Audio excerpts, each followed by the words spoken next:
শুভ সকাল, কেমন আছেন সবাই? অর্পিতার লাইফস্টাইলে আর একটি ব্লগে আপনাদের সকলকে স্বাগত জানাই। আজকে মনসা পুজো, আষাঢ় মাসের সংক্রান্তি। এখানে আমরা সবাই মিলে পুজো করতে নেমেছি। এই যে এখানে আমি চন্দন বাটছি, আর এখানে ওর বাবা পুজো করছে। এটা তো ডেলিকার পুজো, আর এটা ওই করে সকালবেলায় ঘুম থেকে উঠে স্নান করে চলে আসে মন্দিরে। মন্দিরে ওর মতো করে পুজো করে তখন উপরে যায়, গিয়ে আমরা চা খাই। তো আজকে আমরা সবাই মিলেই নেমেছি নিচে। এখানে ও পুজো করছে, আর এখানে আমি মাকে জোগাড় করে দিচ্ছি, মনসা পুজো করবে মা। ওর পুজো কিন্তু প্রায় শেষের দিকে, আর আমাদের পুজো কিন্তু এখনও হয়নি। আষাঢ় মাসের সংক্রান্তির দিন একটা বড় মনসা গাছ থেকে একটা ডাল কেটে বাড়ির কোনো জিনিসে পুঁতে দিয়ে সেই গাছটি আমাদের বাড়িতে পুজো হয়। এটাই আমাদের নিয়ম। এখানে মায়ের হাতের কাছে সব কিছু জোগাড় করে দিলাম। মা এখানে বাকিটা মা করে নিচ্ছে। আগেকার মতো আর দৌড়ে ঝেপে কাজ করতে পারে না, তো হাতের কাছে সব কিছু দিলে বসে বসে সবই করতে পারে। তো মাকে এখানে দিলাম, আর আমি চন্দন বাটছিলাম। কারণ পাতা যতগুলো, এই যে গাছটাতে যতগুলো পাতা আছে সবগুলো পাতাতেই মোটামুটি চন্দন আর সিঁদুর লাগাতে হয়। তো সিঁদুরটা তো গোলা আছে, চন্দনটা বাটা ছিল না, তা আমি এখানে চন্দন বাটছি।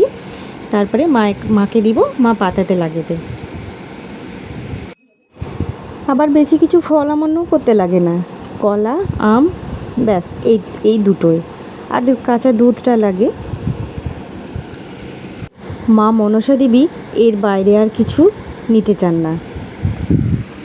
আবার এই পুজোতে ধূপও চলে না, ধূপ যে ধরায় নারকেলের খোলা দিয়ে হোক, টিকে দিয়ে হোক, সেটা আবার এই পুজোতে দেওয়া যাবে না। কিন্তু প্রদীপ, ধূপকাঠি এগুলো ছাড়া তো পুজো মানায় না। তার জন্য একটা ধূপকাঠি মা জ্বালিয়েছে, একটা, যেই ধূপকাঠির সেন্ট কম, ধোঁয়া কম, সেই ধূপকাঠি একটা জ্বালানো যেতে পারে পুজোর স্বার্থে।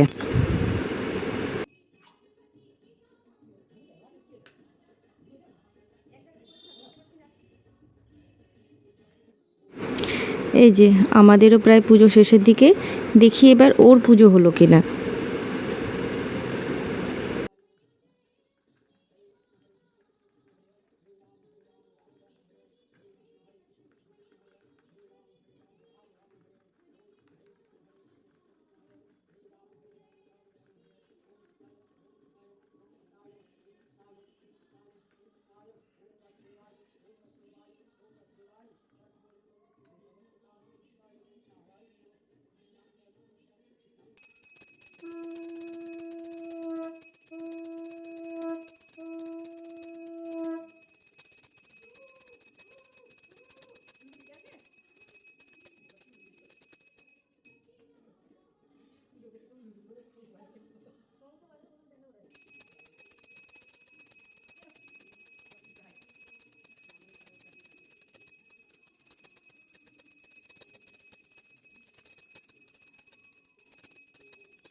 হ্যাঁ, প্রায় ওর পুজোও হয়ে এসেছে।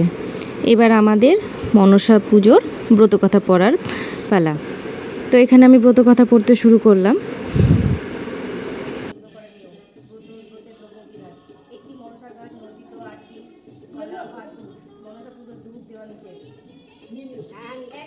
বাবা সেই গ্রামে বাড়ি ফিরে গেল, সেই ব্রাহ্মণের বাড়ি গেল। যে ব্রাহ্মণের 11টি ছেলে ছিল, সেই 10টি ছেলের বিয়ে খুব বড় লোক বাড়ি, সেই জন্য সে তার ছোট ছেলের বিয়ে দিয়ে একটি গরিবের মেয়ে আনবার জন্য খোঁজাখুঁজি করছিল। সে সরলার বাবার কাছে, সরলার কাছে ভালো লাগে বলো তো, সরলা তো ছিল গরিবের মেয়ে। সে তার পছন্দ মতো বলল মাছের টক আর পান্তা ভাত। অন্য বউয়েরা হো হো করে হেসে উঠে তাকে খুব ঠাট্টা করতে লাগলো। তারপরে একটু বেলা হতে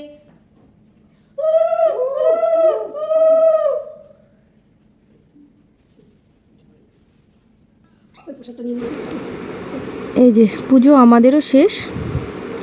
চলুন প্রণামটি সেরে নিয়ে উপরে যাওয়া যাক।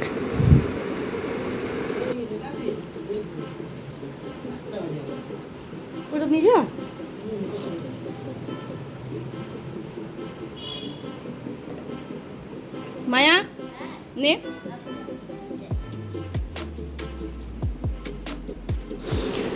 সবাইকে প্রসাদ দিয়ে নিজেও প্রসাদ খেয়ে শুরু করলাম চা খেতে।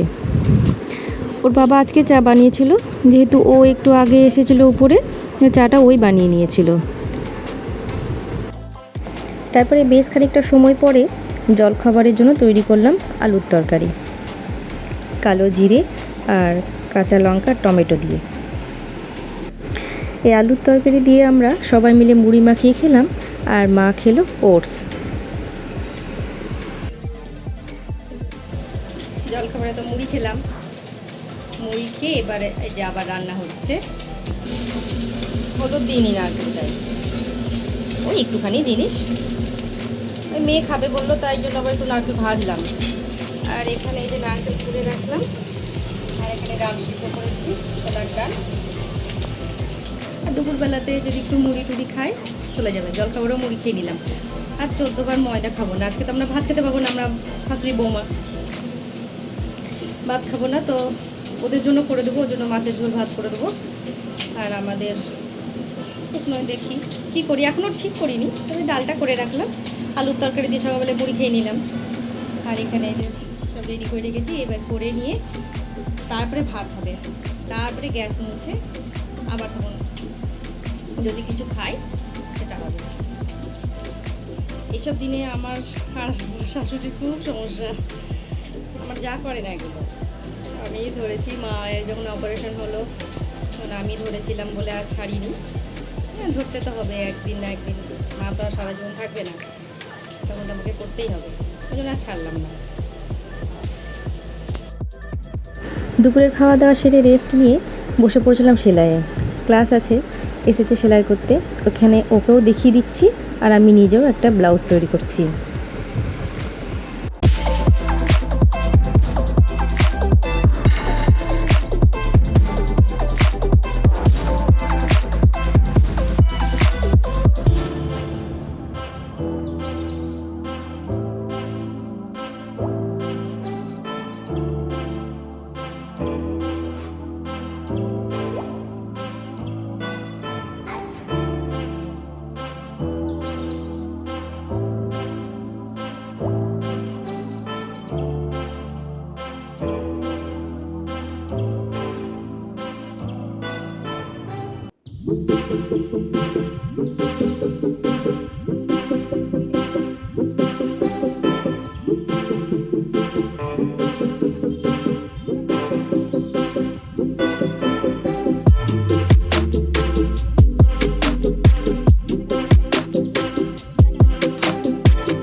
নারকেল দেওয়া আছে বলেই না ভয় লাগছে, যদি নষ্ট হয়ে যায় নারকেল দিয়ে কতটা নষ্ট হয় না। তো এখানে প্রতিদিনের মতো আজকেও দেখো প্রথম পরোটাটা করেছি পাখির জন্য, তারপরে আমাদের।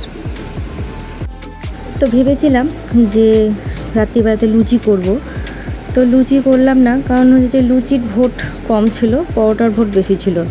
আসলে আমাদের বাড়িতে লুচির থেকে না পরোটা খেতে বেশি ভালোবাসে সবাই। আর লুচি আমি ভালোবাসি, আমি বানাতেও ভালোবাসি, খেতেও ভালোবাসি, কিন্তু পরোটাটা আমার বানাতে একটু ভালো লাগে না, এত দেরি হয় ভাজতে, তারপরে এই গরম। তো প্রথমে আমি একটা একটা করেই ভাজছিলাম, আর মাকে বলেছিলাম, মা তুমি একটু বেলে দিও, কারণ আমি একা বেলে একা ভাজলে আরও দেরি হবে। তো মা এখানে বেলে দিয়েছিল বসে বসে। তো প্রথমে আমি একটা একটা করে ভেজে দেখো, তারপরে আমি দুটো করে ভাজতে শুরু করেছিলাম।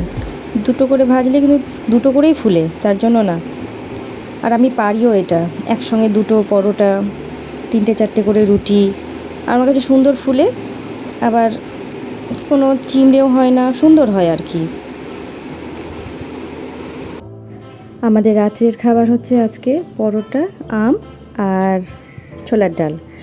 তো আমাদের ভিডিও এখানেই শেষ করছি, দেখা হচ্ছে আবার আগামীকাল নতুন একটি দিনের সঙ্গে, নতুন একটি ভিডিওর সঙ্গে। ততক্ষণ সবাই সাবধানে থাকবেন, ভালো থাকবেন আর সুস্থ থাকবেন। শুভরাত্রি।